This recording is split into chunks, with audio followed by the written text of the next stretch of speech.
शुरू करता हूँ अल्लाह के नाम से जो बड़ा मेहरबान और नहायत रहम करने वाला है। अस्सलाम वालेकुम दोस्तों, आप देख रहे हैं हकीकत सरेआम और मैं हूँ आपका होस्ट इब्ने पाशा। दोस्तों, भारत में किसान मज़ारे इंतहाई शिद्दत अख्तियार कर गए हैं। आप इससे अंदाज़ा लगा लें कि इस वक्त दिल्ली के सारे दाखिली और ख़ारजी रास्ते मुकम्मल तौर पर सील कर दिए गए हैं और पंजाब और हरियाणा के सिख किसानों ने दिल्ली को चार अतराफ से घेरा हुआ है और अमली तौर पर दिल्ली जो है वो बाकी सारे भारत से कट चुका है। सिर्फ फ़ज़ाई आमदोरफ्त जो है वो जारी है। मज़ीद ऐसी वीडियोस के लिए हमारे चैनल को सब्सक्राइब करें और बेल आइकॉन का बटन दबाना मत भूलिएगा ताकि आपको इसी तरह नई वीडियोस मिलती रहें। और अब दिल्ली के अंदर भी इस वक्त सूरत हाल कोई इतनी अच्छी नहीं है, क्योंकि जो सिख बरादरी जो है वो दिल्ली के अंदर मौजूद थी या रास्ते सील होने से पहले अंदर पहुंच गई थी, इसमें और हुकूमत में इस वक्त शदीद महाजराई जो है वो पैदा हो चुकी है। और बात सिर्फ यहीं तक नहीं है, बल्कि अब इस तहरीक में खालिस्तान तहरीक भी शामिल हो गई है और सिख लीडर खुलकर खालिस्तान का मुतालबा कर रहे हैं, क्योंकि वो समझ चुके हैं कि मोदी और RSS मुसलमानों के बाद अब सिखों के साथ भी वही सलूक करना चाहते हैं जो वो मुसलमानों के साथ अब तक करते आए हैं। मोदी और RSS का हिंदू तवा का नज़रिया अब खुलकर सामने आ चुका है। पूरी दुनिया के सामने मोदी की सोच जो है वो ज़ाहिर हो चुकी है।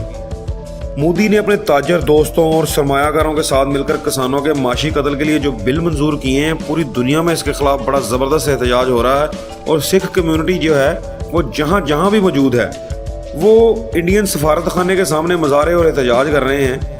ख़ास करके कनाडा और बरतानिया में आप जानते हैं कि सिख कम्यूनिटी जो है वो बहुत ज़्यादा तादाद में मौजूद हैं और कनाडा में तो वो ये मजबूत भी बहुत हैं और ख़ासे हुकूमती ओहदों पर भी सिख जो हैं वो फायज़ हैं। और इसीलिए कनाडा के प्राइम मिनिस्टर जस्टिन ट्रूडो ने जब इस मुतनाज़ा बिल के ख़िलाफ़ और सिखों की हमायत में बयान दिया था तो इंडिया ने इसका बहुत बुरा मनाया था और कनाडा को ये वार्न किया था कि आप ना हमारे अंदरूनी मामलात में मुदाखलत ना करें। मगर जो इस वक्त जो सूरत हाल बनी हुई है इंडिया में और पूरी दुनिया में, जो जैसे सिख एहतजाज कर रहे हैं, यानी कि हर मुल्क में, यूरोप में, बरतानिया में, कनाडा में इंडियन सफारत खानों के सामने इस वक्त मुजाहरों का सिलसिला जारी है। इस पर दोबारा उन्होंने कहा कि हम हर पुरअमन एहतजाज के साथ हैं और मोदी हुकूमत को ये सारे मामला जो हैं वो किसानों के साथ मिलकर अच्छे तरीके से, पुरअमन तरीके से हल करने चाहिए। बरतानिया में बड़े ज़बरदस्त पैमाने पर एहतजाज हो रहा है और खालिस्तान तहरीक के जो लीडर थे, सरगर्म लीडर थे, जो बरतानिया में मौजूद थे, लंदन में मौजूद थे, वो इस मामले को इंटरनेशनल मीडिया में पूरी कोशिश कर रहे हैं कवरेज दिलवाने के लिए और उसमें बड़े कामयाब हैं। यानी कि उन्होंने इंटरनेशनल मीडिया को, इंटरनेशनल प्रेस को जो है वो इस मामले पर फोकस कर दिया है, मतवज्जा कर दिया है।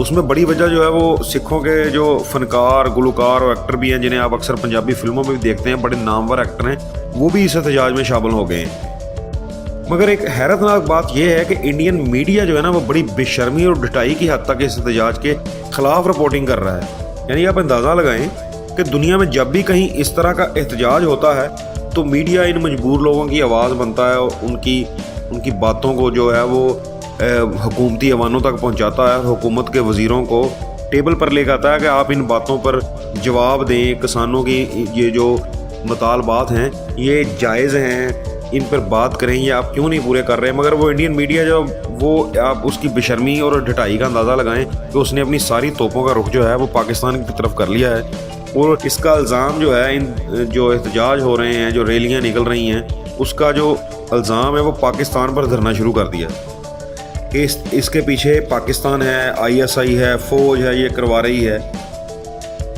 क्योंकि मोदी के पास ना हर मसले का सबसे आसान हल जो है वो यही है, इसका इल्ज़ाम जो पाकिस्तान के साथ डाल दो और बरीउल ज़िम्मा हो जाओ।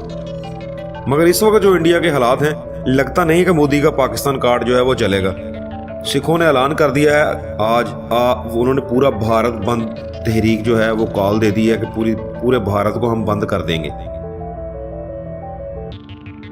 क्योंकि सिखों को अंदाज़ा हो चुका है कि 47 में इनके साथ बहुत बड़ा धोखा हुआ है। वो इसका बरमला इजहार भी करते हैं कि 47 में हम हिंदुओं के भड़काने पर आकर हमने मुसलमानों के साथ भी बहुत जुल्म और ज़्यादती की है और हिंदुओं का साथ देकर हमने एक तारीखी गलती की है।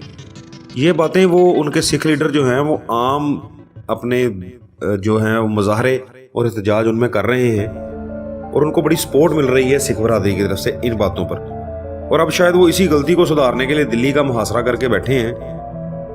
अल्लाह इन्हें और भारत में मौजूद तमाम अक़लियतों को मोदी के जुल्म और बर्बरियत से महफूज रखे।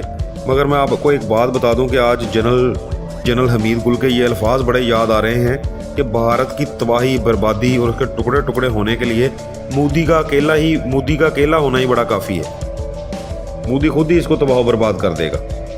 दोस्तों, अगर वीडियो पसंद आए तो लाइक करें, कमेंट करें, शेयर करें। शुक्रिया।